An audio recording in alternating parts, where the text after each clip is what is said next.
Fan of చేస్తే మేలే.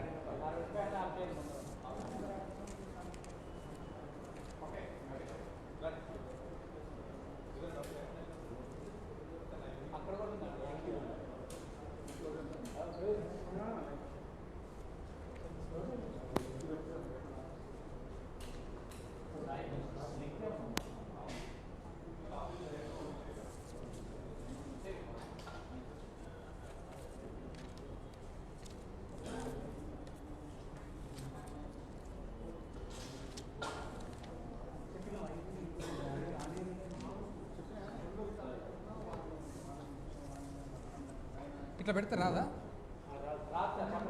పట్టుకోవాల్సిందేనా? On చేయాలనా?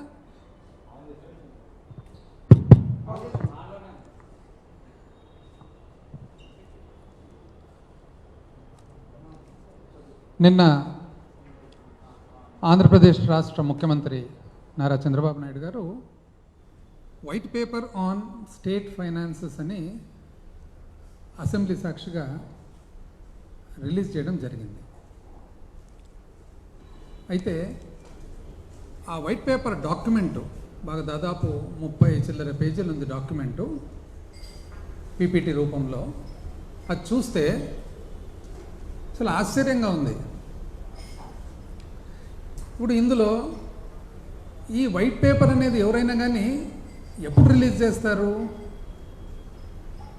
మీరు విజయవంతంగా మీ పరిపాలన మొదలుపెట్టి ఈ విధంగా ముందుకు తీసుకోబోతున్నాము రాష్ట్రాన్ని ప్రగతి మార్గంలో, అభివృద్ధి మార్గంలో. అందులో ఏవైతే కొద్దిగా ఇబ్బందులు ఉన్నాయో, డెఫిషియన్సీస్ ఉన్నాయో, తక్కువలు ఉన్నాయో అవన్నీ కూడా ఈ విధంగా రిజాల్వ్ చేయబోతున్నాం అంటే వైట్ పేపరు. ఇదేందండి? వైట్ పేపర్ ఇచ్చేసి క్లీన్గా చేతులు ఎత్తేసినట్లుంది ప్రభుత్వం. ఇంత లావు డాక్యుమెంట్ కూడా అవసరం లేదు. స్ట్రెయిట్ అవే 30వ పేజీకి వెళ్ళిపోవాలి. సారాంశం అంతా 30వ పేజీలో ఉందన్నమాట. ఇంత లావు డాక్యుమెంట్ కూడా అవసరం లేదు. అంటే ఇది వైట్ పేపర్ అనేది మీరు తెలుగుదేశం ప్రభుత్వము మీరు చెప్పినట్లుగా ఎంతో ఆశలతో ప్రజలందరూ కూడా మిమ్మల్ని ఎన్నుకున్న తర్వాత వాళ్ళ ఆశలన్నీ కూడా మొత్తం నీరుగార్చి నిరాశ చెందే విధంగా మీరు ఈ వైట్ పేపర్ రిలీజ్ చేయడం జరిగింది. ఇది అసలు చూసిన తర్వాత అనిపిస్తుంది, ఇది శ్వేతపత్రమా లేదా సాకుపత్రమా? శ్వేతపత్రమా లేదా సాకుపత్రమా? అన్ని సాకులు కనపడుతూ ఉన్నాయి. ఆ సాకులు కూడా అన్ని ఇన్వాలిడ్ సాకులు. నేను చెప్తాను ఎందుకు ఇన్వాలిడ్. అసలు సూపర్ 6 అని చెప్పి మీ సూపర్ 6 మీద ఎంతో నమ్మకంతో ప్రజలందరూ కూడా మిమ్మల్ని ఎన్నుకుంటే, ఒకవైపు ఏమో ప్రజల్లోనే డౌట్స్ కూడా చెప్తున్నారు.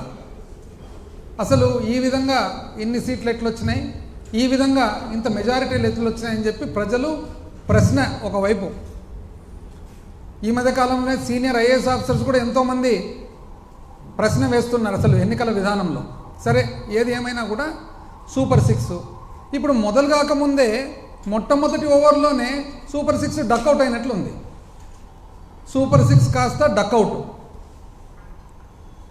అసలు ఎప్పుడు కూడా ప్రజా జీవితంలో ముఖ్యంగా, మామూలు జీవితంలో అయితే ప్రజా జీవితంలో ముఖ్యంగా మనం ప్రజలకు ఆన్సర్ చేయాల్సిన బాధ్యత ఉంటుంది. అబ్రహాం లింకన్ మాజీ అమెరికా దేశ అధిపతి, one of the greatest politicians this world has scene. ఆయన ఏమన్నారు? ఒక వ్యక్తిని జీవితాంతము అబద్ధాలు చెప్పొచ్చు, అందరికీ ఒక్కసారి అబద్ధం చెప్పొచ్చు, కానీ అందరికీ జీవితాంతం అబద్ధం చెప్పాలంటే కుదరదు, ఏమాత్రం కుదరదు. స్ట్రెయిట్ అవే 30వ పేజీకి పోతే ఏమంటున్నారు మీరు? 30వ పేజీలో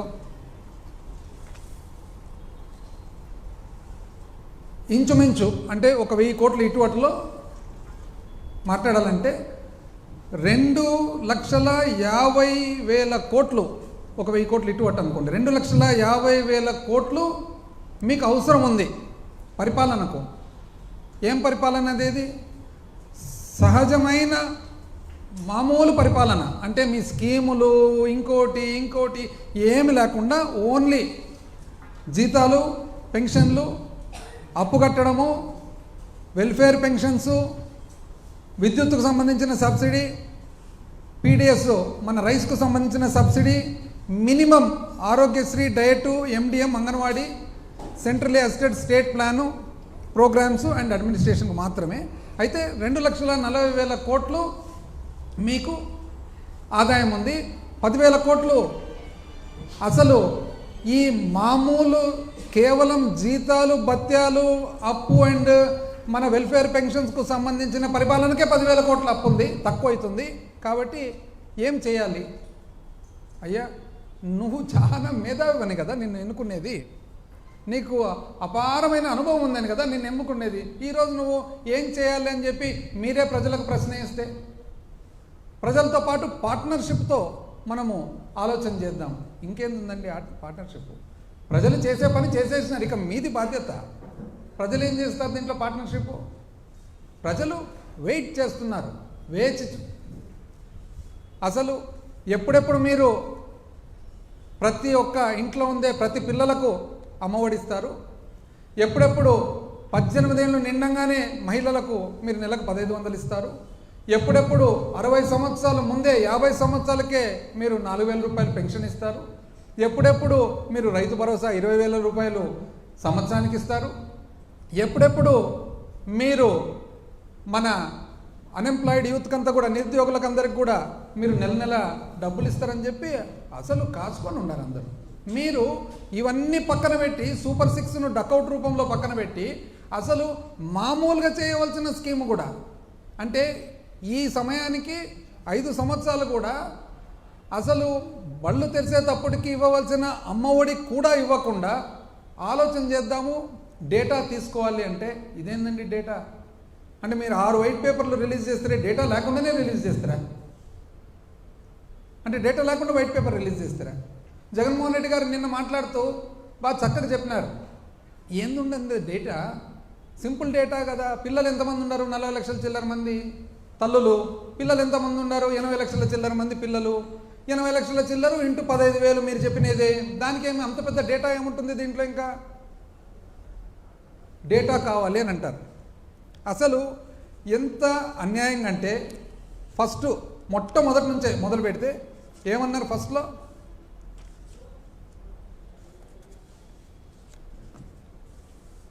అసలు ఇంతకుముందు 2014 నుంచి 19 చేసిన పరిపాలనలోనంట చాలా స్థూల ఉత్పత్తి బ్రహ్మాండంగా పెంచినారంట, ఆ తర్వాత సరిగ్గా పెరగలేదంట.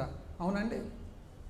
అంటే వైట్ పేపర్లో ఏదంటే అది రాసేస్తానే దాన్ని ఎవరు చదవకుండా దాని ఫ్యాక్ట్స్ ఫిగర్స్ తీయకుండా ఉంటాయండి. ఎప్పుడు కూడా స్టాండ్ అలోన్గా, అంటే ఆంధ్రప్రదేశ్ రాష్ట్రము 1 సంవత్సరం చూసుకొని దీన్ని మాత్రము, కేరళ రాష్ట్రం 1 సంవత్సరం చూసుకొని దీన్ని మాత్రం కాదండి, భారతదేశంలో మన భాగం ఎంత అనేది చూద్దాం. ఒక రెఫరెన్స్ పాయింట్ ఉండాలి కదా. అంటే ఇప్పుడు ఈ 5 సంవత్సరాలు కోవిడ్ ఉంది, కోవిడ్ సంవత్సరాలకు కోవిడ్ లేని సంవత్సరాలకు పోలిక పెట్టేదానికి అవుతుందండి? భారతదేశాన్ని అంతా పోల్చుకుంటాం. భారతదేశ వ్యాప్తంగా చూస్తే 2014-15 నుంచి 18-19, 14-15 నుంచి 18-19 దేశ స్థూల ఉత్పత్తిలో రాష్ట్ర స్థూల ఉత్పత్తి ఒక నిష్పత్తిగా తీసుకుంటే 4.47% అండి. అంటే దేశ స్థూల ఉత్పత్తిలో మనము 4.47% మన భాగం, మన కాంట్రిబ్యూషన్. 2019-20 నుంచి మనం 2023-24 అడ్వాన్స్ ఎస్టిమేట్స్ చూసుకుంటే దేశ స్థూల ఉత్పత్తిలో మన రాష్ట్ర స్థూల ఉత్పత్తి 4.82 అండి. అంటే 0.4% మీకంటే ఎక్కువ. ఇప్పుడు ఎట్లా చెప్తున్నారండి? అప్పుడు బాగా పెరిగింది, ఇప్పుడు పెరగలేదని? అంటే మీ అంకెలు మాత్రం మీరు చూసుకుంటే సరిపోతుందా? రెఫరెన్స్ పాయింట్ వద్దా? అదేవిధంగా అసలు పరిశ్రమ గురించి మీరు మాట్లాడరు కదండి. పరిశ్రమ చూసినట్లయితే దేశ స్థూల ఉత్పత్తిలో పరిశ్రమ భాగం మాత్రము చూసుకుంటే, ఇండస్ట్రీ చూసుకుంటే 2014-15 నుంచి 18-19 2.9%.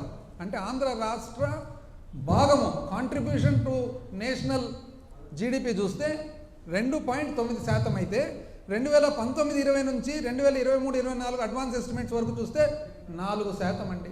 పరిశ్రమ అప్పటికంటే ఇప్పుడు 1.1% పెరిగింది. ఎట్లా? దేశ స్థూల ఉత్పత్తిలో భాగంగా చూసినట్లయితే ఒక రెఫరెన్స్ పాయింట్తో మీరు మాత్రం బయట పరిశ్రమ రాలేదు అంటారు. ఎంత అన్యాయం అండి. అసలు చూసినట్లయితే పర్ క్యాపిటల్ ఇన్కమ్ అండి, పర్ క్యాపిటల్ ఇన్కమ్ తగ్గింది అంటారు. చెప్తాను చూడండి. ఆంధ్రప్రదేశ్ రాష్ట్రము 2018-19 లాస్ట్ సంవత్సరం తెలుగుదేశం రిజిమ్లో మన పర్ క్యాపిటల్ ఇన్కమ్ వచ్చేసి 1,54,031 రూపాయలు. అయితే అప్పటికి పెరుగుదల వచ్చేసి 13.98%. అయితే 2015-16 నుంచి 2018-19 చూసినట్లయితే ఆ పీరియడ్లో 2018-19 1,54,031 రూపాయలు అయితే పెరుగుదల వచ్చేసి 11.38%.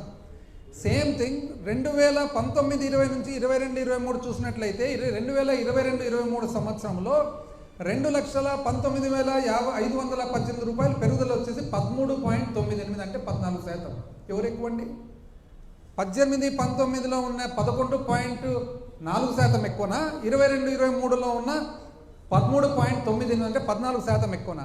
అదేవిధంగా per capital income at current prices and growth rates చూస్తే 2018-19లో ఆంధ్రప్రదేశ్ రాష్ట్రము 1,54,031 రూపాయలు ఇప్పుడు ఏదైతే చెప్పినానో అంతటితో 18వ ర్యాంకులో ఉంది. భారతదేశంలో 18వ స్థానంలో ఉంది. అయితే పెరుగుదల, అప్పటి పెరుగుదల చూస్తే 11.38% ఏదైతే చెప్పానో ఇంతకుముందు, అప్పటి పెరుగుదల ప్రకారం చూస్తే భారతదేశంలో 13వ స్థానంలో ఉంది. అయితే అదే 2022-23కి వచ్చేటప్పటికి ఆంధ్రప్రదేశ్ రాష్ట్రము నేను చెప్పిన 2,19,518 రూపాయలు ఏదైతే ఉందో భారతదేశంలో 7వ స్థానంలో ఉంది. పెరుగుదలలో చూసినట్లయితే 13.98 ఏదైతే 14% ఇంచుమించు నేను చెప్పినానో 6వ స్థానంలో ఉంది. అంటే 2018-19 వాళ్ళ పీరియడ్లో మనము 18వ స్థానము పర్ క్యాపిటల్ ఇన్కంలో ఉంటూ పెరుగుదల మాత్రము 13వ స్థానంలో ఉన్నాము. ఈరోజు మనము 22-23కి వచ్చేటప్పటికి పర్ క్యాపిటల్ ఇన్కంలో 7వ స్థానంలో ఉంటూ పెరుగుదల 6వ స్థానంలో ఉన్నాము. లేదండి ప్రగతి? ఎట్లా చెప్తున్నానండి? చెప్తాను, అన్నీ చెప్తాను. అయిపోయి ప్రెస్ కాన్ఫరెన్స్ అయినాక చెప్తాను. మధ్యలో ఆన్సర్స్ క్వశ్చన్స్ అంటే కష్టం కదా. అదేవిధంగా అన్నీ మీ క్వశ్చన్స్ అని లాస్ట్లో ఆన్సర్ చేస్తాను. ఈజ్ ఆఫ్ డూయింగ్ బిజినెస్ అండి. ఈజ్ ఆఫ్ డూయింగ్ బిజినెస్లో మేము నెంబర్ 1 అన్నారు. ఈజ్ ఆఫ్ డూయింగ్ బిజినెస్ చూసినట్లయితే 2015లో 2వ స్థానంలో ఉంటూ 2017-18కి వచ్చేటప్పటికి 1వ స్థానంకి వచ్చి రావడం జరిగింది. కరెక్టే. కానీ అప్పుడు ఈజ్ ఆఫ్ డూయింగ్ బిజినెస్ ఏ విధంగా లెక్కేసేవాళ్ళు? మనము సంస్కరణలు ఏవైతే చేస్తున్నాము అనే ప్రకారంగా ఈజ్ ఆఫ్ డూయింగ్ బిజినెస్ లెక్కేసేవాళ్ళు. 19-20 నుంచి 20-21 వరకు వచ్చేటప్పటికి వరుసగా 2 సంవత్సరాలు మా ప్రభుత్వంలో 1వ స్థానంలో ఉన్నాం. ఏ విధంగా 1వ స్థానంలో ఉన్నాము? 1వ స్థానంలో ఉండేది సంస్కరణలే కాకుండా ఫీడ్బ్యాక్ నుంచి, అంటే ప్రజలు ఇచ్చిన ఫీడ్బ్యాక్, పరిశ్రమ ఎవరైతే స్థాపించినారో వాళ్ళ ఫీడ్బ్యాక్, వ్యాపారస్తుల ఫీడ్బ్యాక్ నుంచి చూస్తే 1వ స్థానంలో ఉన్నారు. కానీ మీరు చెప్పే ప్రకారం అయితే అప్పట్లో ప్రగతి ఉంది, ఇప్పుడు లేదు అని అంటారు. ఎంత అన్యాయంగా చెప్తారండి అది. అదేవిధంగా డైవర్షన్ ఆఫ్ ఫండ్స్ త్రూ ఎంత అండి? ఇప్పుడు ఏ విధంగా డైవర్ట్ చేసినారండి? ఇప్పుడు లిక్కర్ ఏదైతే అమ్ముతామో ప్రభుత్వం లిక్కర్ సేల్స్ చేసినప్పుడు దాంట్లో ఒక 6-7 రకాల కాంపనెంట్స్ ఉంటాయి. ఒకటి లైసెన్స్ ఫీ, ఒకటి ఎక్సైజ్ డ్యూటీ, ఒకటి అడిషనల్ ఎక్సైజ్ డ్యూటీ, ఒకటి ప్రివిలేజ్ ఫీ, ఒకటి ఏఆర్ఈటీ, ఒకటి ఆర్ఈటీ, ఒకటి స్పెషల్ మార్జిన్, అదర్స్. అయితే ఇంతకుముందు తెలుగుదేశం ప్రభుత్వంలో రీటైల్ షాపులు ఉన్నప్పుడు లిక్కర్ సేల్స్ అన్నీ కూడా ఆ ఊర్లో ఉండే వాళ్ళు సిండికేట్ అయిపోయి తెలుగుదేశం వాళ్ళే లిక్కర్ షాప్ నడుపుతూ సిండికేట్ అయ్యి ఆ సిండికేట్లో భాగంగా ఎంఆర్పి ఏదైతే ఉందో అంతకంటే ఎక్కువ అమ్మేవాళ్ళు. అంటే ఉదాహరణకు ఒకవేళ బియర్ బాటిల్ ఒకటి 100 రూపాయలు అయితే ఒక 10 రూపాయలు 20 రూపాయలు వాళ్ళు సిండికేట్ చేసుకొని ఆ ఊర్లో ఎక్కువ అమ్మేవాళ్ళు.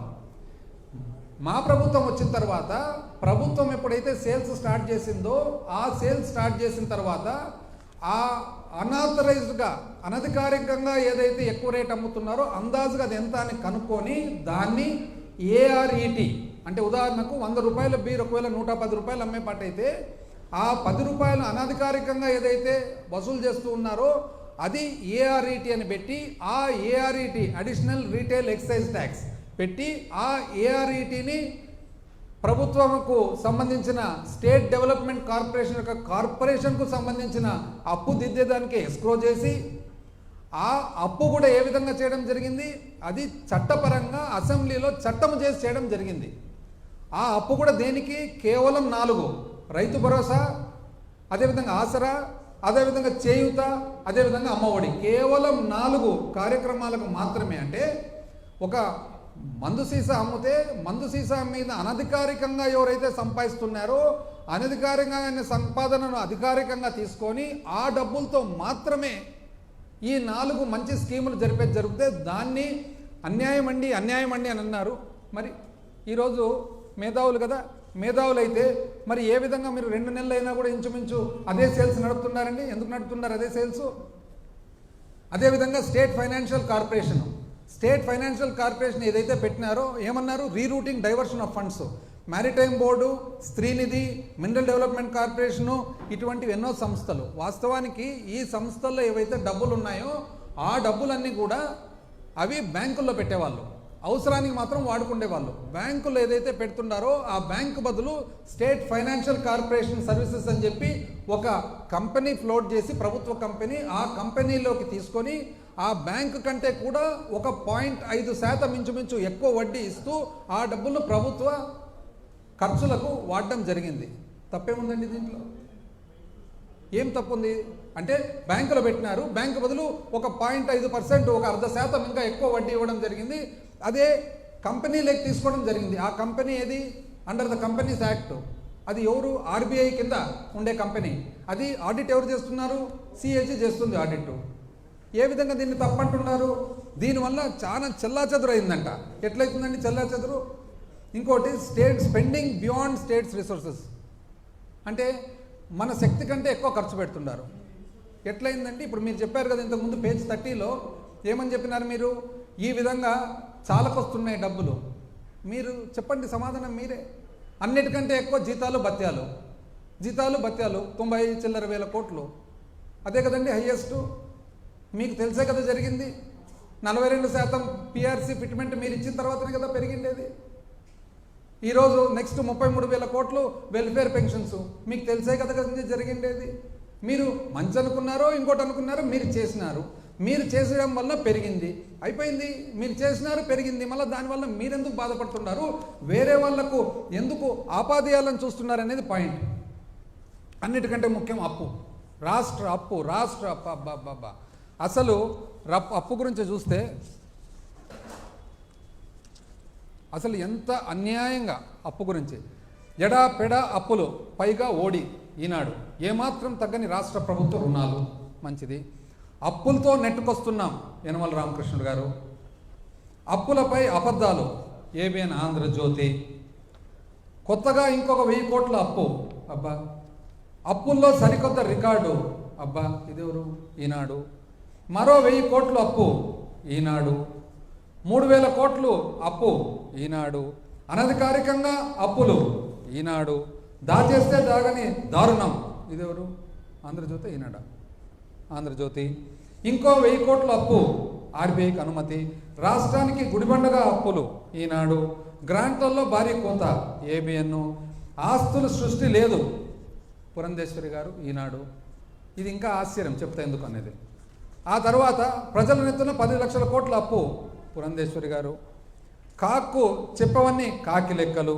అప్పులపై ద్వంద్వ వైఖరి. అప్పు చేయని నెల ఉందా అంటే ఎప్పుడు ఇటువంటి పరిస్థితులు మాట్లాడిన గంటా శ్రీనివాసరావు గారు కూడా మాట్లాడారనమాట అప్పుల గురించి. ఆయన ఏపీ అప్పులు 4 లక్షల చిల్లర. ఏంటివండి ఇవన్నీ అంటే ఇప్పుడు ఏమైంది? ఇప్పుడు ఎందుకు పోనీ ఇంత చాలా ఎంతో అంటే చాలా రాష్ట్రం మీద ఎంతో కన్సర్న్తో ఇవైతే రాసినారు కదా. అది కేవలం 2019 నుంచి 2024 వరకే అప్పుల మీద రాష్ట్రం మీద అంత కన్సర్న్ ఈనాడుకు ఆంధ్రజ్యోతికి ఎప్పుడు ఉండాలి కదండి కన్సర్న్. ఇప్పుడు ఈ ఒక్క 2 నెలల్లోనే జూన్ 25వ తేదీ 2000 కోట్లు అప్పు చేసినారు ప్రభుత్వం. జూలై 2వ తేదీ 5000 కోట్లు అప్పు చేసింది ప్రభుత్వం. జూలై 16 2000 కోట్లు అప్పు చేసింది ప్రభుత్వం. 9000 ఇప్పట్లో తొందరలోనే ఇంకో 3000 కోట్లు. ఒక్క రోజన్న పేపర్లో కనపడిందండి ఎక్కడన్నా అప్పని? అంటే చాలా కన్సర్న్ కదా రాష్ట్రం మీద, రాష్ట్ర అప్పు మీద. 2019లో కన్సర్న్ స్టార్ట్ అవుతుంది, మనకు చాలా ఇది ఆవేదన స్టార్ట్ అవుతుంది. 2024తో ఆవేదన బంద్ అవుతుంది. ఇప్పుడు అసలు లేదే.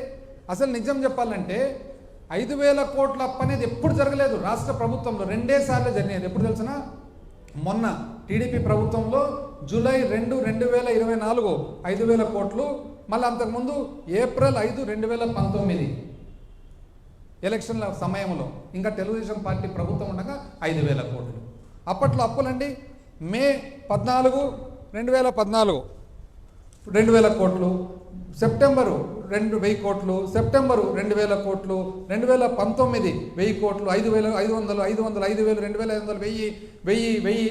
అప్పుడెందుకు రాయలేదండి అప్పుల గురించి? ఇప్పుడు మన మీద మనకు అంత కన్సర్న్ ఉన్నప్పుడు అప్పుడు రాయాలి, ఇప్పుడు రాయాలి కదా రాష్ట్ర అప్పుల గురించి. అంటే మేము చేస్తేనేమో అప్పు, తెలుగుదేశం చేస్తేనేమో నిప్పు, అంతే కదా అర్థం. అంటే 5000 కోట్ల అప్పు ఒకటే రోజు 2 దఫాలుగా 2 సార్లు ఈ రాష్ట్ర ప్రభుత్వ చరిత్రలో చేసినప్పుడు ఏ ఒక్కరోజు పేపర్లు ఎవరు రాయలేదే. చాలా కన్సర్న్. అసలు అప్పు అప్పు ఏమైపోతుంది, అప్పు అప్పు. అసలు వాస్తవం ఏమండి అప్పు? నిజం చెప్పాలంటే అప్పు లెక్క చూసుకుంటే గత ప్రభుత్వంలో ఆ 5 సంవత్సరాల్లో పరిమితి, అప్పు ఎట్టంటే చేస్తే దానికి కుదరదు, పరిమితి ఉంటుంది. కేంద్ర ప్రభుత్వము ఆర్టికల్ 293 293 కింద పరిమితి ఇస్తుంది. ఆ పరిమితిలో భాగంగా పొరపాటున అప్పుడు వాళ్ళు లెక్క చూసుకోక ఆ 5 సంవత్సరాల్లో 28,000 కోట్ల అప్పు పరిమితి కంటే ఎక్కువ చేసి ఆ అప్పును మనం ఈసారి దిద్దుతున్నాం ఈ ప్రభుత్వం. ఇది ఎవరన్నా చూస్తున్నారండి? ఎంత అన్యాయంగా చెప్తారండి అప్పు గురించి. అసలు దాన్ని చెప్పేటప్పుడు కూడా ఎంతో కొంత ఒక లాజిక్, ఒక మీనింగ్ లేకుండా చెప్తానండి. ఎన్నిసార్లు అసలు ఎంతమంది ప్రశ్నలు వేసినారు. ప్రశ్నలు వేసినప్పుడు కేంద్ర మంత్రి గారు, ఆర్బీఐ, సిఏజీ ఇంతమంది అప్పు ఇంతే ఉందంటే లేదు, ఇంత కాదు అంత. అంటే ఏ విధంగా ఇంత అన్యాయంగా మాట్లాడుతున్నారు నాకు అర్థం కావడం లేదు అసలు. ఏ దానికైనా కూడా కొంతలో కొంతన్న ఒక సిస్టమ్ కానీ ఒక ఇది కానీ ఉండాలి కదండి. ఏ సిస్టమ్ లేకుండా ఏమి లేకుండా చెప్తే ఎట్లండి అది?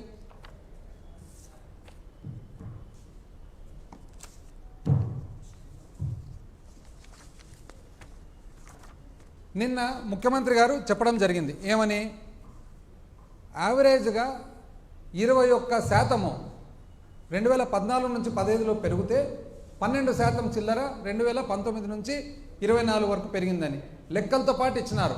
ఏం లెక్కలు? ఉత్త అప్పు అయితే ఎంత పెరిగింది, గ్యారంటీలతో పాటు అయితే ఎంత పెరిగింది, ఒక పవర్ సెక్టర్ మాత్రము అయితే ఎంత పెరిగింది అని చెప్పి. ఒక్కరన్నా దాన్ని యాక్చువల్స్ దాన్ని పోని అది కరెక్ట్ కాదు అని అంటే దాన్ని కరెక్ట్ కాదు అని చెప్పాలి కదా, అది చెప్పరు. మరి కేవలము దుష్ప్రచారము, మరి అన్యాయమైన ఆరోపణలు తప్ప ఎంతో కొంత సిస్టమ్ ఉండాలి కదండి. సిస్టమ్ లేకుంటే ఎట్లా? వాస్తవానికి నిజం చెప్పాలంటే అసలు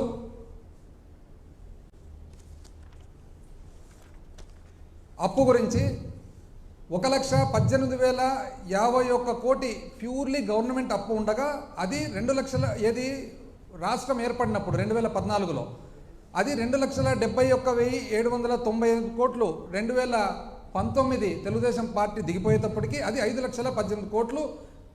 2024లో వైఎస్ఆర్ కాంగ్రెస్ పార్టీ దిగిపోయేటప్పటికి అన్నీ లెక్కేసుకుంటూ పోతే 21.63% పెరుగుదల. అంటే సంవత్సరం మీద సంవత్సరము 21.63% 2014 నుంచి 15 పెరిగితే 2019 నుంచి 24 వచ్చేటప్పటికి కేవలం 12.9%. కానీ అప్పు మాత్రం ఇప్పుడే ఎక్కువ జరిగింది అంటారు. ఎంత అన్యాయంగా చెప్తారండి. అదేవిధంగా అసలు పర్ క్యాపిటా అప్పు కూడా 2014 నుంచి 19 తలసరి అప్పు చూసినట్లయితే 21% ఉంటే తలసరి అప్పు 12% 2019 నుంచి 24 అయినా కూడా తలసరి పెరిగింది అని అంటారు. ఇంత అన్యాయంగా చెప్తే ఎట్లండి? అసలు మనం కూడా జర్నలిస్ట్గా మనం ఏదన్నా కొద్దిగా విశ్లేషణ చేసి రాసేటప్పుడు దానికి ఒక సమ్ బేసెస్, ఎంతో కొంత ఫ్యాక్చువల్ పొజిషన్.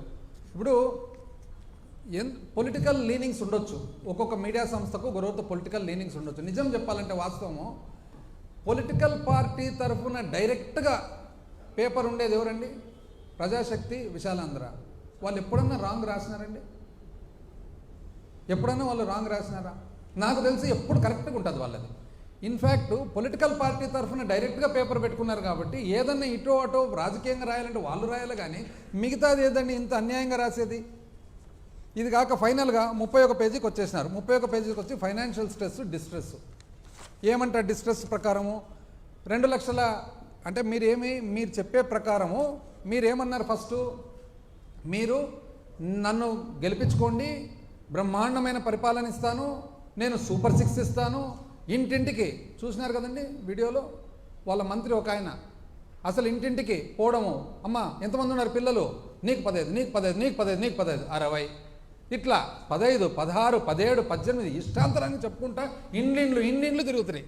పాపం అమాయకమైన పేద ప్రజలు ఎవరైనా కానీ ఎంతో కొంత పాపం ఆశ. మీరేమంటారు? సంపద సృష్టిస్తా అంటారు. ఈరోజేమో సూపర్ 6 ఫస్ట్ ఓవర్లోనే డక్అవుట్, చేతులు ఎత్తేస్తారు. అంటే మీరేమంటున్నారు ఇప్పుడు? అసలు సంపదలో మేము స్పెషలిస్ట్ అంటారు. అది కూడా చూద్దాం. ఇప్పుడు సంపదలో మీరికైనా స్పెషలిస్ట్ అయితే మీది పాత రికార్డు ఉంది కదా, చూద్దాం. 2014-15 అప్పుడు రాష్ట్ర రెవెన్యూ, స్టేట్ ఓన్ రెవెన్యూ 90,672 కోట్లు. 90,672 కోట్లు. 2018-19 మీరు దిగిపోయేటప్పటికి అది ఎంత అయింది? 1,14,671 కోటి. 1,14,671 కోటి. అంటే సంవత్సరం మీద సంవత్సరం పెరుగుదల CAGR చూస్తే 6.09. 6.09. మాకు పరిపాలన రాదు కదండి. మీరు ప్రజలకు అందరూ చెప్తున్నారు కదా మాకు పరిపాలన రాదని చెప్పి. మాకు చూద్దాం ఎట్లుందో. 2019-20 1,11,034 అయితే 2022-23 REకి వచ్చేటప్పటికి, రివైజ్ ఎస్టిమేట్స్కి వచ్చేటప్పటికి 1,76,448. అంటే ఎంతండి? 16.7% సంవత్సరం మీద సంవత్సరం పెరుగుదల. ఇప్పుడు రాష్ట్రం బాగుందా లేదా అనే దానికి నిర్ధారణ ఏ విధంగా చూసుకుంటారు? రాష్ట్రానికి వచ్చే ఆదాయం అనేది ఒక ముఖ్యమైన విధానం కదా. రాష్ట్రానికి వచ్చే ఆదాయం చూస్తే 2014-15 నుంచి 2018-19 6% మాదిరిగా మీరు పెంచితే 2018-19 నుంచి 23-24 వచ్చేటప్పటికి 16% మేము పెంచినాం. కానీ మీకు సంపద సృష్టి వస్తుంది, మాకు మాత్రం సంపద సృష్టి రాదు అని చెప్పి చెప్తారు. పోనీ ఏ విధంగా మీరు బడ్జెట్ చేయలేకుండా ఉన్నారండి? ఎందుకంత సింపుల్ డాక్యుమెంట్ కదా బడ్జెట్, ఎందుకు మీరు చేయలేకుండా ఉన్నారు బడ్జెట్? ఇప్పుడు మేము చేసినాం కదా, జూలైలోనే బడ్జెట్ చేసినాము, ఎందుకు మీరు చేయలేకుండా బడ్జెట్? అసలు ఇప్పుడు ఓటన్ అకౌంట్ బడ్జెట్ మేము ప్రజెంట్ చేసినాం. ఓటన్ అకౌంట్ బడ్జెట్లో మేము టోటల్ ఎక్స్పెండిచరు 2,79,279. 2,79,279 కోట్లు చూపించినాం బడ్జెట్.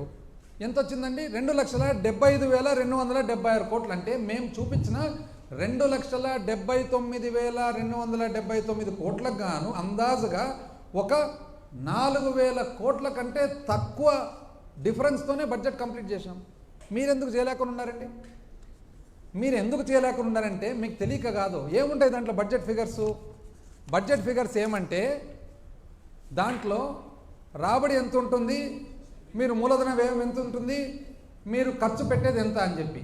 మీకు 2 కారణాల వల్ల మీరు బడ్జెట్ పెట్టడంలే. ఎందుకు పెట్టడం లేదంటే, ఒకటి, ఎప్పుడైతే మీరు బడ్జెట్ పెడతారో అసలు అప్పు ఎంతనో చూపించాల్సి వస్తుంది.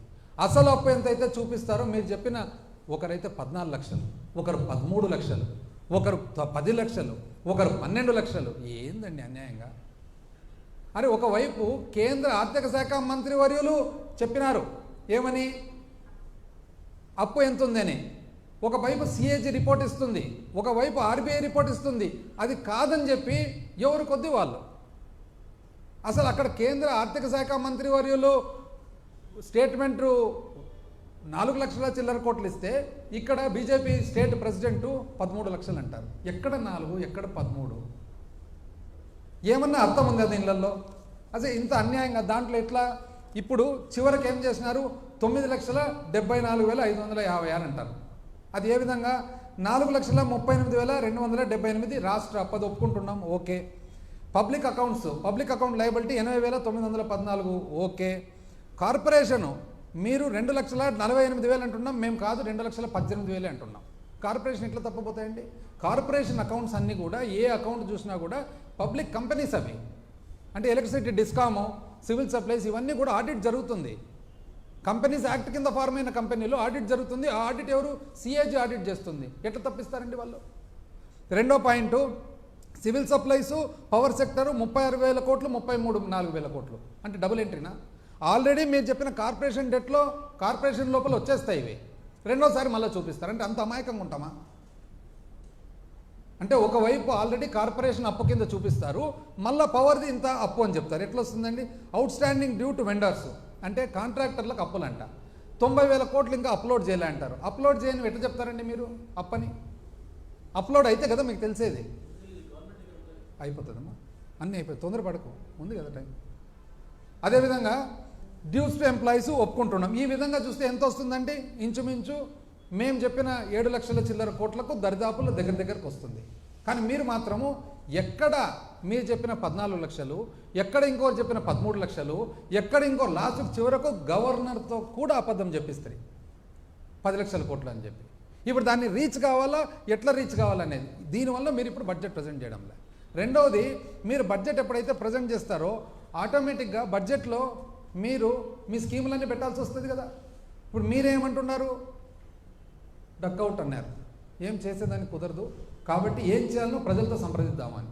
అంటే మీరు చాలా మేధావి అని చెప్పి మిమ్మల్ని ఇంత పెద్ద మెజారిటీతో ఎమ్ముకుంటే మీరు ఇప్పుడు మళ్ళీ ప్రజలను అడుగుతామంటే అసలు ఇంతవరకు ఇవ్వవలసిన సింగిల్ అమ్మఒడి కూడా ఇలా నీకు 15 నీకు 15 నీకు 15 నీకు 15 అని చెప్పి తిరుగుతారు ఇల్లు. సింగిల్ 15 ఇలా ఇంతవరకు. మేము ఎట్లా నడిపినాం బడ్జెట్? 2,79,279 కోట్లు పెడితే 2,55,000 కోట్లు అంటే కేవలం 4,000 కోట్ల డిఫరెన్స్తో నడిపినాం కదా. అన్ని స్కీములు ఇస్తాం కదా. చివరకు ఎలక్షన్లప్పుడు రావాల్సిన ఆసరా చేయూత కూడా మీరు ఆపుతారు, కంప్లైంట్ చెప్పి ఆపుతారు, మోడల్ కోడ్ అని చెప్పి. కంప్లైంట్ అయిపోతానే మళ్ళీ ఎలక్షన్ పోలింగ్ అయిపోతానే ఇచ్చిరు కదా, తూచా తప్పకుండా. అంత సులభంగా ఉండదండి, చాలా కష్టపడాల్సి వచ్చింది. మీకు ఒకటి అసలు ఎవరు తెలియని విషయం చెప్తా. మొట్టమొదటి సంవత్సరము ఈ విధంగా పెట్టినప్పుడు చాలా కష్టమవుతుందని చెప్పి ఫైనాన్స్ మీటింగ్లో మేము కూర్చుంటే, చాలా కష్టమవుతుందని ఫైనాన్స్ మీటింగ్లో కూర్చుంటే అప్పుడు జగన్మోహన్ రెడ్డి గారు ఏమన్నారు తెలిసిన? ఇది నేను ఇచ్చిన మాట, ఇది మేనిఫెస్టోలో పెట్టడం జరిగింది, ఇది పేదవారికి, చాలామందికి తెలియదు ఎందుకంటే క్లోజ్ డోర్లో జరిగినది, ఇది పేదవారికి సంబంధించిన వాగ్దానము, ఇది తప్పేదానికి కుదరదు, ఇది అంటూ ఒకవేళ తప్పాల్సి వస్తే నేను దిగిపోతాను అన్నాడు. ఇట్లా అన్నాడు, నేను దిగిపోతాను అన్నాడు. నేను దిగిపోతానంటే అంత మాట ఎందుకని చెప్పి మేమంతా రాత్రి పగులు, మేము కానీ మా ఆఫీసర్లు కానీ, కోవిడ్ అప్పుడు ఎవరికి తెలియదు, ఈరోజు అంత పెద్ద మనుషులందరూ మాట్లాడుతున్నారు. కోవిడ్ అప్పుడు ఏరోప్లేన్ ఎక్కే వాళ్ళు ఎవరు లేరు, భయపడి. ఫస్ట్ ఫేజ్ కోవిడ్లో అసలు ఏరోప్లేన్ ఎక్కాలంటే భయము. ఎందుకంటే కోవిడ్ ఫస్ట్ వచ్చినప్పుడు కోవిడ్ అంటూ వస్తే, కరోనా వస్తే చావు ఖాయం అనే లెక్క. ఆ లెక్కలో ఖాళీ ఎయిర్పోర్ట్లు, ఖాళీ ప్లేన్లలో మేము తిరిగినామండి. ఒక్కసారి కాదు, నేను కానీ మా ఆఫీసర్స్ కానీ ఎన్నోసార్లు తిరిగినాం ఖాళీ ఎయిర్పోర్ట్లు, ఖాళీ ప్లేన్లు. ఆ విధంగా తిరిగి కేంద్రంతో రావాల్సినవి మంచి చెడ్డ ఆ రోజు కేంద్రం కూడా ఎంతో సహకరించింది. ఏ మాటకు ఆ మాటకు చెప్పాలా, కేంద్రం కూడా సహకరించింది ఆ రోజు. ఆ సహకారంతో పట్టుదలతో జగన్మోహన్ రెడ్డి గారు ఖచ్చితంగా పేదలకు ఇచ్చిన మాట చేయాలంటే ఆ రోజు చేసినాం. కానీ ఊరుకూరుకునే పోయి వాగ్దానం వచ్చి నీకు 15 నీకు 15 నీకు 15 అని చెప్పి ఈరోజు నా వల్ల ఏం కాదు, సూపర్ 6 కాదు, డక్అవుటు, ఇదేందండి? అందుకని నేను చెప్తున్నాను, ఏం శ్వేతపత్రం అంటారు దీన్ని, సాకుపత్రం అంటారు. ఇది ఎట్టుందంటే నాకు 2014 ఎమ్మెల్యే అయిన తర్వాత మన పెద్ద ఆయన మైసూరారెడ్డి గారు ఉన్నారు కదా, మైసూరారెడ్డి గారు ఒక మంచి ఇది చెప్పినారు. ఏమనంటే మేమేమైనా చెప్తే కథ చెప్పినారంటారనమాట. ఇప్పుడు మేము ఏదన్నా చెప్పినప్పుడు ఒక సామాన్య మానవునికి, మామూలు మనిషికి సింపుల్గా అర్థమయ్యేదానికి చెప్తే, ఒక ఉదాహరణగా చెప్తే అది కథ అంటారు. మీదేమంటారంటే ఇది మాది ఒకవేళ కథ అయితే మీదేమంటారు? ఇది మోసం కథ కాదు, మోసం కాదు, పచ్చి మోసం కాదు. ఇది ఏమన్నారు తెలిసిన మైసూరారెడ్డి గారు? ఇదే ప్రకారంగా 2014లో ఎంతో రాష్ట్రం విభజన జరిగింది, తెలుగుదేశం పార్టీ వచ్చింది, చంద్రబాబు నాయుడు గారు చాలా అద్భుతమైన పరిపాలన ఇస్తారంటే ఫస్ట్ బడ్జెట్లోనే మహేశ్వర రెడ్డి గారు నాకు అన్నారనమాట. ఏమని, ఇది మన కొండారెడ్డి బుర్జు కథ ఉన్నట్లుంది అని. ఏమి అంకల్ అది కొండారెడ్డి బుర్జు కథ అంటే, ఒక పైల్వాన్ వచ్చి నేను కొండారెడ్డి బుర్జు, కర్నూలులో కొండారెడ్డి బుర్జు ఉంది, ఎవరన్నా కర్నూలు పోయింటే తెలుస్తుంది, ఎత్తుతాను అని అంటాడంట. అంటే పక్కన కొంతమంది ఉండి ఎట్లెత్తుతాడయ్యా అంటే, ఏమైనా అంత కాన్ఫిడెంట్గా చెప్తున్నాడు కదా ఎత్తుదామని మనం సహకరిద్దాంలే అంటే, 1 సంవత్సరం పాటు బ్రహ్మాండమైన పోషణ, చికెను మటను అన్ని రకాలు పెట్టి సంవత్సరం అయిపోయిన తర్వాత ఏది ఇంకా రా ఎత్తుదురా అంటే, రా మీరందరూ దాన్ని ఎత్తండి, నా భుజం మీద పెట్టండి, నేను మోస్తా అంటాడు. అంతేకాదు ఇది కూడా సేమ్. ఇన్ని స్కీములు పెట్టి సంపదని అన్ని ఫస్ట్ దాంట్లోనే చేతులు ఎత్తేస్తారు. ఏందో చెప్తారు. ఈ శ్రీలంక కంట్రీ మీకు తెలియదండి ఆ రోజు శ్రీలంక అని? అంటే మీరు ఇంత అనుభవం ఉండేతోలో మీకు తెలియదు ఆ రోజు శ్రీలంక అని? అంటే ఏదైతే వాగ్దానాలు చేసినామో పూర్తి చేసినామో ఆ రోజు మీకు తెలియదా రాబడి ఎంత ఉంటుందని? అంటే మీకు తెలుసు కదా, రాబడి ఎంత ఉందో మీకు తెలుసు, మీకు ఖర్చు ఎంత అవుతుందో మీకు తెలుసు, ఎంతమంది ఉండారో మీకు తెలుసు. మీరు ఫస్ట్ టైం కాదు కదా. ఎంత అన్యాయంగా అండి. దీనికి మళ్ళీ డేటా అంటారు. ఏమనంటే డేటా, ఏమి డేటానో ఏమో కానీ చాలా ఇది కాక ఫస్ట్ పేజ్లోనే ఏమంటారు తెలుసునా? అసలు ఏదది, unscientific, unjust, irrational system state bifurcation against the will of people. అంటే చాలా అన్యాయంగా విభజన జరిగింది. అవునా? ఆ రోజు మీరు ఎందుకంటే లెటర్లు ఇచ్చినారు విభజన చేయమని చెప్పి? మీకు అనుభవం ఉంది కదా, 2014 ముందనే మీరు అనుభవజ్ఞులు కదా, 2 సార్లు ముఖ్యమంత్రి కదా, ఎందుకు ఇచ్చినారండి లెటరు విభజన చేయమని చెప్పి? ఆ రోజు తెలీదా విభజన అని అన్సైంటిఫిక్ అని? అంటే ఎంత అన్యాయంగా అసలు ఏదన్నా కానీ. వాస్తవానికి నేను మరొకసారి కూడా రిపీట్ చేస్తున్నా, అసలు ఎన్ని రకాల పవర్ సెక్టర్, ఇంకా పవర్ సెక్టర్ది చెప్తే అది ఇంకా చాలా టైం పడుతుంది, మళ్ళీ ఇంకోసారి చెప్తా పవర్ సెక్టర్ కూడా. అసలు పవర్ సెక్టర్లో నిజం చెప్పాలంటే వాళ్ళు చేసిన దానికి మనము వైఎస్ఆర్ కాంగ్రెస్ పార్టీ ప్రభుత్వం, వాళ్ళు టీడీపీ ప్రభుత్వము పవర్ సెక్టర్కు, విద్యుత్ సెక్టర్కు 13,255 కోట్లు ప్రభుత్వం నుంచి పేమెంట్ సపోర్ట్ ఇస్తే, వైసీపీ ప్రభుత్వము 47,800 కోట్లు ఇచ్చింది, 3 అంతలు.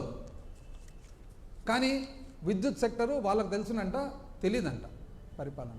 ఏముందండి, ఉండేది లేనట్లు లేనిది ఉన్నట్లు రాసేదానికి సహకరిస్తుంటే అందరూ. యాక్చువల్ నాది ఇంకోటి, నా సొంత అభిప్రాయం చెప్పమంటారా ఫ్రీగా? ఇద్దరండి, రాజకీయం కరెక్ట్గా జరగాల, పరిపాలన జరగాలంటే పబ్లిక్కు చాలా ఇంపార్టెంట్, మీడియా కూడా చాలా ఇంపార్టెంట్. ఎప్పుడైతే మీడియా ఉండేది ఉన్నట్లు ఎంతో కొంత రాసుకుంటూ పోతారో, రాజకీయ నాయకుడు కూడా కొద్దిగా భయపడతాడు, కరెక్టివ్ మెజర్ తీసుకుంటాడు. ఎప్పుడైతే మీడియా లేనిది ఉన్నట్లు ఉన్నది లేనట్లు రాసుకుంటూ పోతారో, రాజకీయ నాయకునికి ఎఫెక్ట్ ఏమంటే నేను చెప్పినంత నడిచిపోతుంది అనే కాన్ఫిడెన్స్ పోయి ఇట్లాంటి తప్పులు జరుగుతాయి. యాక్చువల్గా మీడియా చాలామంది కరెక్ట్గా ఉంటే అది బలము, కానీ మనం కరెక్ట్గా ఉంటుంది అని చెప్పి ఆలోచన చేస్తే అది బలహీనత. కాబట్టి ఇప్పటికైనా కానీ ప్రజలందరూ కూడా, అయ్యా తెలుగుదేశం పార్టీ, చంద్రబాబు నాయుడు గారు చాలా ఎంతో అన్వేషణతో ఉన్నారు అందరూ. ఎప్పుడెప్పుడు అమ్మఒడి 15 ఎంప్లాయీస్ అంతా వెయిట్ చేస్తున్నారు. ఎక్కడ మీరు రకరకాల వాగ్దానాలు ఇస్తారు, ఎక్కడ అని. అసలు మహిళలంతా వెయిట్ చేస్తున్నారు, 18 ఏళ్ళు నిండుతుండే, 19 నుంచి నెలకు 15 రావాలా, ఎక్కడ. వృద్ధులందరూ 60 ఏళ్ళ నుంచి ముందర 50కే, ఎక్కడ. అసలు నిరుద్యోగులందరూ కూడా నెల ఎక్కడ.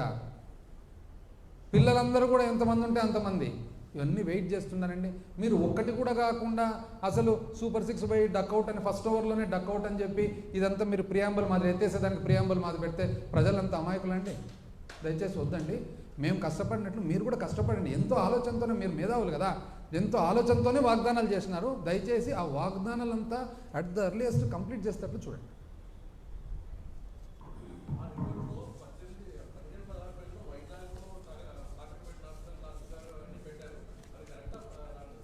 ఒకటండి, ఒకవేళ ఏదన్నా ప్లెడ్జ్ అంటూ చేసింటే వాళ్ళ ఆధారాలతోనే పెట్టింటారు కదా. నేనైతే I'm not aware of the exact pledging documents. ఆధారం ఉండే పెట్టింటారు, ఆధారం లేకుండా ఎందుకు పెడతారు వాళ్ళు? వాళ్ళైనా కూడా అంత పూర్తి అన్యాయంగా ఆధారం లేకుండా పెట్టారు. జనరల్గా ఓటన్ అకౌంట్ అనేది లిమిటెడ్ పీరియడ్, 1 నెల 2 నెలలు పెడతారు. ఎందుకంటే అది కూడా ఓటన్ అకౌంట్ ఎందుకు వచ్చిందంటే, కేంద్ర బడ్జెట్ ఎప్పుడు కూడా ఫిబ్రవరిలో మొదలైతే యాక్చువల్ అప్రోప్రియేషన్ మార్చ్ తర్వాత జరుగుతుంది.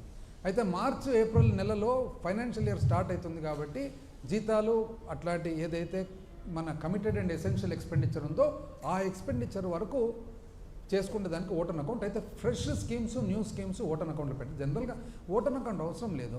2019లో మేము వచ్చినప్పుడు ఇమీడియట్గా పెట్టేస్తాం కదా. కోవిడ్ అప్పుడు కూడా పెట్టినాం కదా షార్ట్ ఓటన్ అకౌంట్. కోవిడ్ అప్పుడు very short.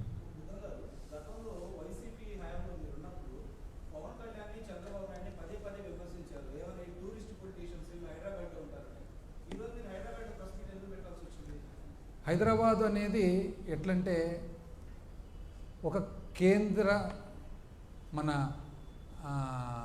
Centralised area. Hospitals కానీ ఇంకోటి కానీ హెల్త్ కేర్ కానీ ఏదన్నా వచ్చినప్పుడు అందరం ఇక్కడికి వస్తుంటాం అనమాట. పర్సనల్ రీజన్స్ ఇంకోటి వచ్చినప్పుడు ఇక్కడికి వస్తుంటాం అనమాట. అక్కడ వచ్చినప్పుడు ఇమ్మీడియట్గా ఈరోజు విజయవాడకు పోయి పెట్టలేక ఇక్కడ పెట్టినాము. ఏదంటారు?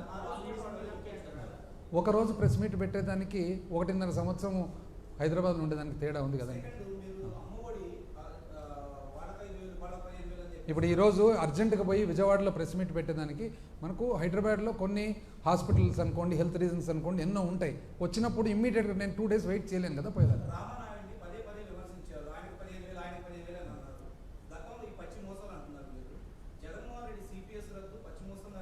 ఏదంటారు? అందుకనే 98% ఇంచుమించు ఇచ్చిన వాగ్దానాలు పూర్తి చేసినాము. ఆ మిగిలిన 1-2 అదొకటి, అది కూడా సిపిఎస్ కంప్లీట్ చేయలేదు. సిపిఎస్ విధానాన్ని జీపీఎస్ విధానం అని చెప్పి గ్యారంటీడ్ పెన్షన్ స్కీమ్ అని చెప్పి ఇంట్రొడ్యూస్ చేయడం జరిగింది. గ్యారంటీడ్ పెన్షన్ స్కీమ్ ఏదైతే ఆంధ్రప్రదేశ్ ప్రభుత్వం మేము దాన్ని డిజైన్ చేసినామో ఈరోజు కేంద్ర ప్రభుత్వం కూడా యావత్తు దేశానికే అదే ఇంప్లిమెంట్ చేయాలనే ఆలోచనలు ఉందన్నమాట.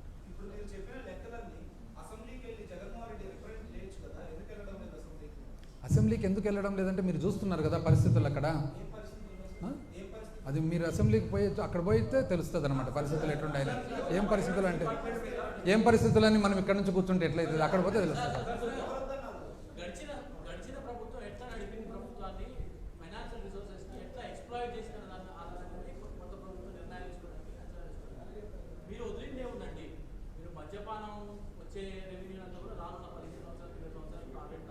వెయిట్ నో మీరు ప్రభుత్వ ఒకటి వినండి అమ్మా, చెప్తా. ఇప్పుడు మీరు ప్లెడ్జ్ చేసిన కాదు 2,50,000 కోట్ల బడ్జెట్ యావరేజ్ తీసుకుంటే 5 సంవత్సరాల మీద 12,50,000 అవుతుంది. ప్లెడ్జ్ చేసినది 250 కోట్లు సరేనా. 12,50,000 కోట్ల బడ్జెట్ మీద 250 కోట్లు ప్లెడ్జ్ చేసిండేది. అదొకటి. రెండో పాయింట్ ఏదైతే మీరు చెప్పినారో మద్యపానం మీద ఇది ఒరిజినల్ ఇన్కమ్ కాదు. ఏదైతే ప్రైవేటు రీటైల్ వ్యాపారస్తులు అమ్మవలసిన రేటు కంటే కూడా ఎక్కువ రేటుకు అమ్ముతున్నారో అది మాత్రమే చేసినారు తప్ప ఒకవేళ ప్రైవేట్కి నడిపింటే ఆ డబ్బులు వచ్చేటివే కాదు. పెరిగింది కదమ్మా. నువ్వు స్టడీ చేయలేదని అర్థం. జిఆర్ చాలా పెరిగింది, చూసుకోండి. జిఆర్ పెరిగిందమ్మా.